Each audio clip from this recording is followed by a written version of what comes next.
지금 이 순간 같은 집에서 같은 생활을 하고 있는데 어느 날 건강보험료 고지서에 찍힌 숫자가 3배로 뛰어올랐습니다. 소득도 바뀐 게 없고 재산도 늘지 않았는데 말이죠. 심지어 병원 한 번 안 간 게 원인일 줄은 아무도 몰랐습니다. 이 일이 남의 이야기처럼 들리시나요? 하지만 지금 전국 곳곳에서 실제로 벌어지고 있는 현실입니다. 더 충격적인 건 이런 일이 생겨도 누구도 미리 알려주지 않았고 제도가 바뀌었다는 말 한마디로 끝나는 경우가 허다하다는 사실입니다.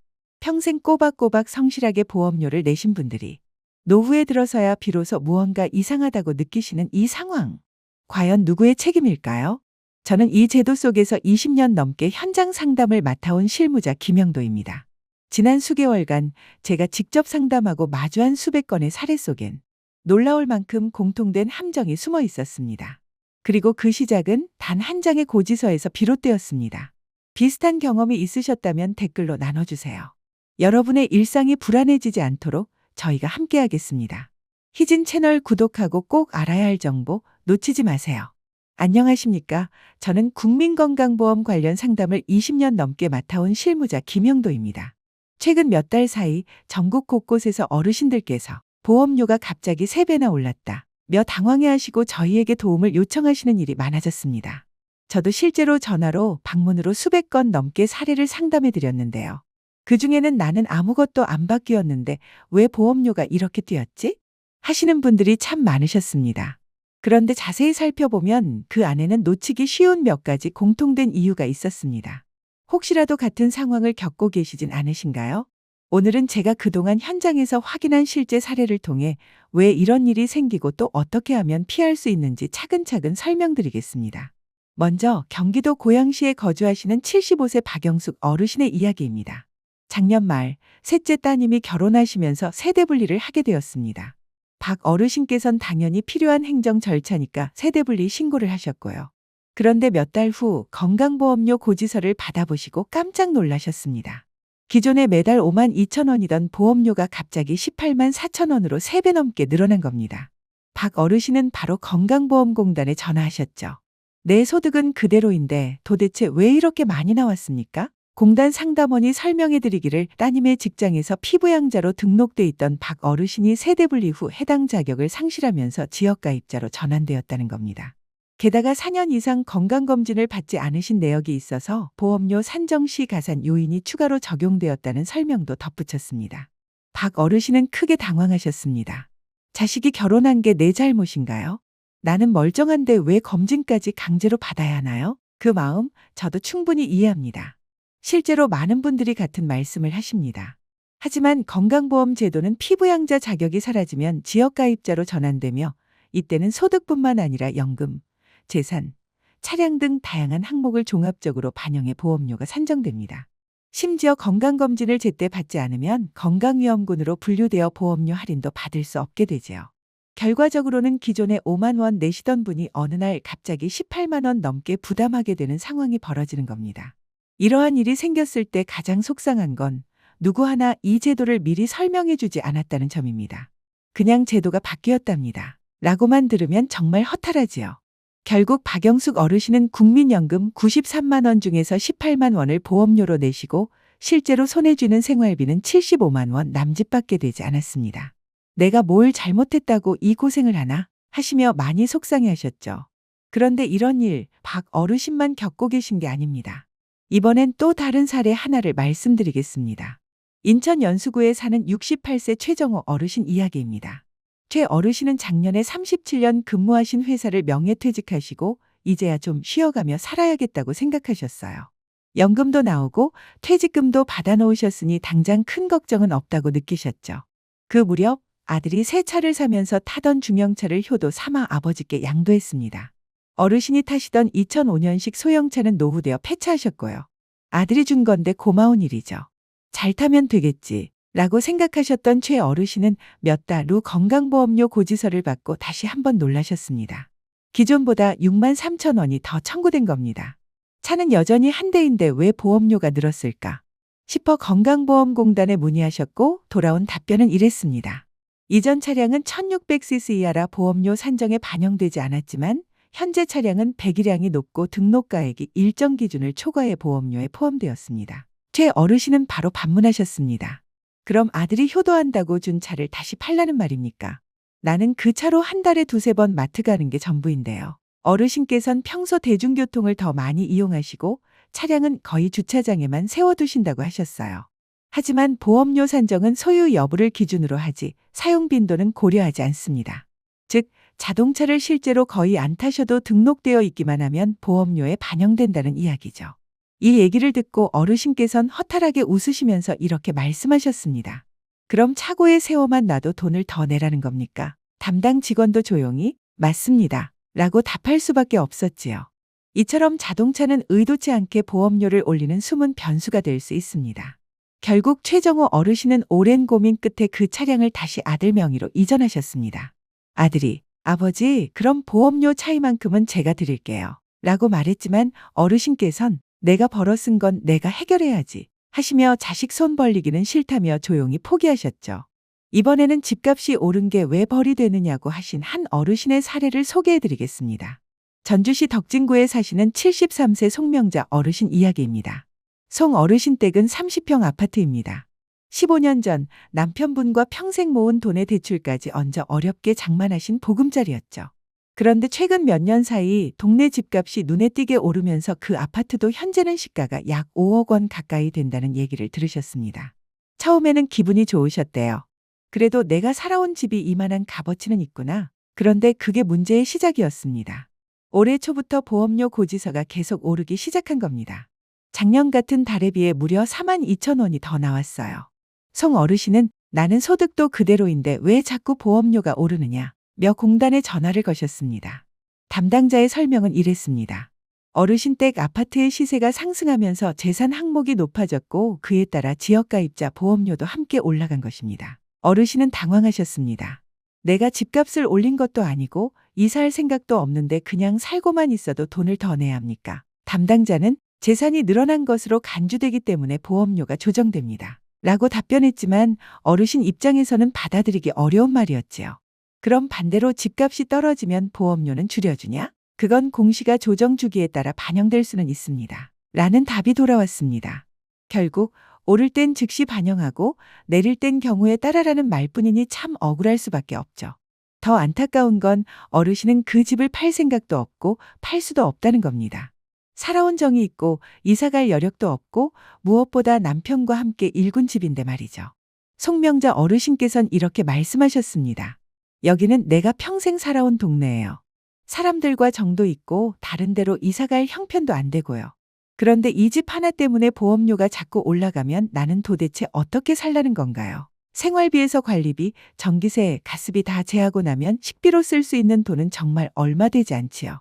그때 생각이 났습니다. 예전에 박영숙 어르신께서 하신 말씀이 아직도 귀에 맴돌거든요. 나는 평생 성실하게 보험료 꼬박꼬박 냈어요. 그런데 이제 와서 이러니까 너무 억울해서 눈물이 납니다. 그 말씀이 참 마음에 남습니다. 혹시 여러분도 그런 생각 해보신 적 있으신가요?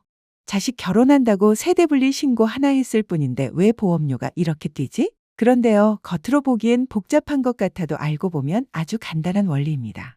오늘은 그 구조를 정말 쉽게 차근차근 설명드릴게요. 먼저 우리나라 건강보험 가입자는 크게 두 가지로 나뉩니다. 바로 직장 가입자와 지역 가입자입니다. 이 둘의 가장 큰 차이는 보험료를 누가 얼마나 부담하느냐인데요. 정리하면 이렇습니다. 직장 가입자는 다니는 회사가 보험료의 절반을 내줍니다. 지역 가입자는 본인이 전액 100% 부담해야 하죠. 이 차이만 봐도 이미 부담감이 다르죠. 그런데 여기서 끝이 아닙니다. 더 결정적인 차이는 바로 보험료를 어떻게 계산하느냐입니다. 계산 기준이 완전히 다르기 때문입니다. 예를 들어 볼게요. 직장 가입자는 월급 기준으로 보험료가 책정됩니다. 집이 있든 자동차가 있든 다른 자산은 반영되지 않습니다. 그냥 월급의 일정 비율을 곱하면 보험료가 나오는 구조죠. 그런데요, 지역 가입자가 되면 이야기가 달라집니다. 이제는 단순히 월 소득만 보는 게 아니라 집, 자동차, 연금 수령액 같은 모든 자산과 소득 항목이 보험료 산정에 반영되기 시작합니다. 게다가 잘 모르고 지나치기 쉬운 한 가지, 바로 건강검진 이력도 간접적으로 영향을 줄 수 있습니다. 검진을 장기간 받지 않으면 일부 조건에 따라 건강위험군으로 분류되어 보험료 가산이 붙는 경우도 있습니다. 실제 사례로 설명드릴게요. 한 직장인 분이 계셨습니다. 월급 250만 원을 받으실 때는 회사에서 절반을 내줘서 본인은 매달 약 4만 원만 부담하셨습니다. 그런데 퇴직하고 지역가입자로 전환되면서 상황이 완전히 바뀌었습니다. 연금 수령액이 120만 원이고 소형 아파트 한 채, 자동차 한 대가 있으셨는데 그 조건만으로도 보험료가 월 17만 원 가까이 올라갔습니다. 기존보다 4배 이상 늘어난 거죠. 특별히 새로 생긴 소득도 없는데 갑자기 이런 부담이 생기면 당황할 수밖에 없습니다. 박영숙 어르신의 경우도 마찬가지였습니다. 세 번째 따님이 결혼하며 세대 분리를 했고 그 전까지는 따님의 직장보험 피부양자로 등록되어 있어 보험료를 거의 내지 않으셨는데요. 세대가 분리되는 순간 피부양자 자격이 사라지고 지역가입자로 전환되면서 보험료 전액을 본인이 직접 부담하게 되었습니다. 여기서 또 하나 많은 분들이 모르시는 부분이 있습니다. 건강검진을 제때 받지 않으면 보험료가 더 오를 수 있다는 사실입니다. 대구에 사는 71세 조명희 어르신의 사례입니다. 세대 분리 후 처음엔 매달 12만 원 정도 보험료가 나왔습니다. 하지만 몇 달 후 별다른 변화 없이 보험료가 16만 2천 원까지 올라버린 거예요. 그 이유는 4년 넘게 건강검진을 받지 않으셨기 때문입니다. 검진 미수검으로 인해 건강위험군으로 분류되면서 기존에 받을 수 있던 보험료 할인 혜택이 사라진 거죠. 조 어르신은 이렇게 말씀하셨습니다. 내 나이 70 넘도록 큰 병 한 번 없이 살아왔는데 왜 억지로 병원에 가야 합니까? 그 마음 정말 이해됩니다. 건강하면 괜히 병원에 가고 싶지 않으신 거 저도 어르신들 상담하면서 너무나 자주 듣는 이야기예요. 하지만 건강보험 제도는 안타깝게도 이런 사정까지는 고려해주지 않습니다. 2년에 한 번 정기검진을 안 받으시면 일부 조건에서 보험료 가산 대상이 될 수 있으니 꼭 기억해 두셔야 합니다. 건강보험에서는 국가건강검진을 2년에 한 번 꼭 받으셔야 하는데요. 이걸 계속 미루시거나 받지 않으시면 일부 조건에 따라 보험료 산정 시 할인 혜택이 사라지거나 추가 부담이 생길 수 있습니다. 일종의 벌금 같은 구조로 느껴질 수 있지요. 그래서 제가 꼭 여쭙고 싶은 게 있습니다. 어르신, 혹시 자녀와 세대 분리하신 지 꽤 되셨나요? 그리고 마지막 건강검진은 언제 받으셨나요? 이 두 가지 조건 중 하나라도 해당되신다면 지금이라도 꼭 점검해 보셔야 합니다. 생각보다 많은 분들이 본인도 모르게 보험료가 오르는 구조 안에 들어가 계시더라고요. 자, 그럼 지금까지의 이야기를 한번 깔끔하게 정리해 드릴게요. 건강보험료가 왜 갑자기 오르냐고요? 핵심은 단 3가지입니다. 첫 번째, 자녀의 결혼이나 독립으로 세대 분리를 하게 되면 부모님은 그 순간 자녀 직장보험의 피부양자 자격을 상실하게 됩니다. 피부양자 자격을 잃으면 별도 신청 없이 지역가입자로 전환되는데요. 이 경우부터는 보험료 전액을 본인이 전부 부담해야 하게 됩니다. 그전에는 회사가 절반을 내줬지만 이제는 100% 본인 부담 구조로 바뀌는 거죠. 그러다 보니 보험료가 2에서 3배까지 오르는 경우도 흔합니다. 두 번째, 바로 지역가입자의 보험료 계산 방식이 직장가입자와 다르기 때문입니다. 직장가입자는 월급만으로 보험료를 계산합니다. 집이 있든 자동차가 있든 전혀 반영되지 않고 회사가 절반을 부담해 줍니다. 하지만 지역가입자는 다릅니다. 연금소득, 주택, 토지, 자동차 같은 모든 자산 그리고 건강검진 수검 여부까지 모두 보험료에 영향을 줄 수 있고 그 모든 비용을 100% 본인이 내야 합니다. 이 차이를 모르고 있다 보면 나는 아무것도 안 바꿨는데도 어느 날 갑자기 보험료가 훌쩍 올라있는 상황을 맞이할 수 있습니다. 세 번째, 건강검진을 오랫동안 받지 않으면 보험료가 더 올라갈 수 있습니다. 우리 건강보험 제도에서는 2년에 한 번씩 정기 건강검진을 받도록 안내하고 있는데요. 이 검진을 2년 이상 받지 않으면 일부 고령자나 만성질환 가능성이 있는 분들에 대해선 건강위험군으로 분류되어 보험료 할인 혜택이 사라질 수 있습니다. 멀쩡한데 병원에 왜 가야 하냐고 생각하실 수 있습니다. 그런데 제도상으로는 검진 여부는 건강위험도 평가 기준이기 때문에 꼭 받으셔야 합니다. 구체적으로 비교해 드릴게요. 직장에 다니면서 월급 200만 원을 받는 분은 보통 보험료가 약 7만 원 정도인데 그중 절반은 회사가 부담하고 본인은 약 3만 5천 원 정도만 냅니다. 그런데 같은 소득이라도 지역가입자가 되면 보험료는 약 15만 원 이상까지 올라갈 수 있습니다. 게다가 그 전액을 본인이 100% 부담해야 하죠. 여기에 건강검진까지 장기간 받지 않으면 매달 3만 5만 원의 가산이 더 붙는 경우도 생깁니다. 결국 나는 아무것도 바꾼 게 없는데 하시더라도 월 3만 원에서 시작했던 보험료가 20만 원까지 오르는 상황이 벌어질 수 있는 겁니다. 정말 놀랍죠? 하지만 이건 단순한 예외가 아닙니다. 2025년 6월 기준으로 전국에서 이런 사례가 매달 수만 건 이상 발생하고 있습니다. 절대 남의 일이라고 생각하지 마시고 지금 바로 세 가지부터 확인해 보세요. 바로 건강검진 여부, 세대분리 시점, 최근 보험료 고지서입니다. 자, 지금부터는 실제로 많은 분들이 보험료를 줄이신 방법을 소개해 드릴게요. 여러분께 꼭 도움이 되셨으면 좋겠습니다. 첫 번째 방법, 건강검진을 받으세요. 지금 당장 검진만 받아도 월 3만 5만 원이 줄어드는 효과가 있습니다. 울산에 사시는 68세 김정순 어르신은 코로나 이후 병원 가는 게 불안해서 3년 넘게 검진을 받지 않으셨는데요. 보험료가 계속 오르다 보니 결국 마음을 먹고 검진을 받으셨습니다. 그 결과 다음 달부터 보험료가 무려 3만 8천 원 줄었습니다. 1년이면 약 45만 원을 아끼신 셈이지요.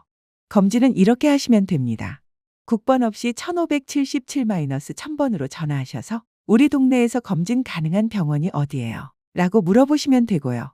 신분증과 검진표만 챙기시면 됩니다. 그리고 전날 밤 10시 이후에는 금식하셔야 하고 물도 드시면 안 됩니다. 꼭 기억해 두세요. 두 번째 방법, 소득이 줄었을 때는 보험료 조정 신청을 하세요. 춘천에 사시는 76세 이상문 어르신은 작년에 농사를 그만두셨습니다. 몸이 예전 같지 않아서 올해는 일을 쉬기로 하셨지만 보험료는 작년과 똑같이 나왔습니다. 공단에 전화를 드렸더니 소득 감소 증빙 서류를 제출하시면 재산 정해드리겠습니다. 라는 답변을 받으셨고요. 실제로 관련 서류를 내시고 나니 월 15만 8천 원이던 보험료가 9만 2천 원으로 줄었습니다. 약 6만 원 이상이 줄어든 셈입니다. 단, 이런 절차는 경우에 따라 세무 문제가 생길 수 있으므로 꼭 세무사와 상담 후 진행하시길 권해드립니다. 여섯 번째 방법, 세대제압과 신청입니다. 자녀와 다시 함께 살게 되면 피부양자 자격을 회복할 수 있습니다. 부산에 사시는 69세 문영자 어르신은 아들이 이혼 후 다시 집으로 들어오게 되었고 이후에 건강보험공단에 세대제압과 신청을 하셨습니다. 그 결과 월 18만 원이던 보험료가 0원이 되었습니다. 피부양자 자격이 회복되어 본인이 직접 내는 보험료가 사라진 것이죠. 단, 이 조건은 자녀가 직장가입자이고 피부양자 인정기준 소득, 재산, 동거 여부 등을 충족해야 가능합니다. 일곱 번째, 보험료가 당장 부담스러우시다면 분할 납부 신청을 하세요. 한 번에 내는 대신 2에서 3개월로 나눠서 내실 수 있도록 제도가 마련돼 있습니다. 금액 자체가 줄어드는 건 아니지만 월별 부담은 확실히 덜어드릴 수 있습니다. 1577-1000번으로 전화하셔서 문의하시면 친절하게 안내받으실 수 있습니다. 보험료가 너무 부담스러우신가요? 그럴 땐 분할납부 제도를 활용하실 수 있습니다. 한 번에 몰아서 내지 않고 2달에 한 번 또는 3달에 한 번으로 나누어 납부하는 방식인데요. 물론 이게 보험료 자체를 깎아주는 건 아니지만 월별 부담을 분산시켜 드릴 수 있는 현실적인 방법입니다. 신청은 간단합니다. 1577-1000번으로 전화하셔서 보험료 분할납부 신청하고 싶어요. 라고 말씀만 하시면 공단에서 자세히 안내해 드릴 겁니다. 자, 여러분, 지금까지 말씀드린 7가지 절약 방법 중 하나라도 해당되신다면 절대 그냥 지나치지 마시고 지금 바로 실천해 보세요. 오늘 내용이 조금이라도 마음에 걸리신다면 보험료 고지서 확인, 건강검진 수검 여부 체크, 그리고 공단의 전화 상담. 이 3가지만이라도 꼭 해보시길 권해드립니다. 실제로 몇 주 전에도 한 어르신께서 연락을 주셨습니다. 선생님, 영상 보고 그대로 따라했더니 한 달 보험료가 17만 원이나 줄었어요. 그 말씀을 듣고 얼마나 큰 보람을 느꼈는지 모릅니다. 평생 성실하게 보험료를 내신 분들, 그런 분들이 나이 들어 이런 불이익을 겪고 있다는 것 자체가 저는 너무 안타깝습니다. 정부는 제도는 만들어놨지만 알아서 찾아서 신청하지 않으면 혜택을 놓치는 구조입니다. 그래서 아는 사람은 혜택을 받고 모르는 사람은 손해만 보는 현실이 된 거죠. 이런 정보 혼자만 알고 계시지 마시고 주변 분들께도 꼭 나눠주세요. 가족, 친구, 이웃 모두가 함께 도움받을 수 있습니다. 오늘 끝까지 들어주셔서 진심으로 감사합니다. 마지막으로 오늘 영상을 마치며 정리해드리고 싶은 3가지가 있습니다. 지금 당장 종이와 펜 꺼내셔도 좋습니다. 최근 건강보험 고지서를 확인해 보세요. 금액이 작년과 어떻게 달라졌는지 체크합니다. 건강검진 받으셨는지 확인하세요. 최근 2년 이내 수검 여부가 중요합니다. 1577-1000번으로 전화해서 보험료 부담 경감 가능 여부를 직접 상담 받아보세요. 이 세 가지만 확인하셔도 보험료를 줄일 수 있는 첫걸음을 떼시는 겁니다. 여러분의 생활에 실질적인 도움이 되셨길 바랍니다. 지금 이 이야기가 여러분께 도움이 되었다면 좋아요와 구독으로 채널을 응원해 주세요. 이 콘텐츠는 더 많은 분들이 꼭 알아야 할 복지 정보와 실제 사례를 전하기 위해 제작되었습니다. 여러분의 구독과 좋아요는 정확한 정보가 필요한 분들께 전달되는 데 큰 힘이 됩니다. 앞으로도 신뢰할 수 있는 정보로 찾아뵙겠습니다. 시청해 주셔서 감사합니다.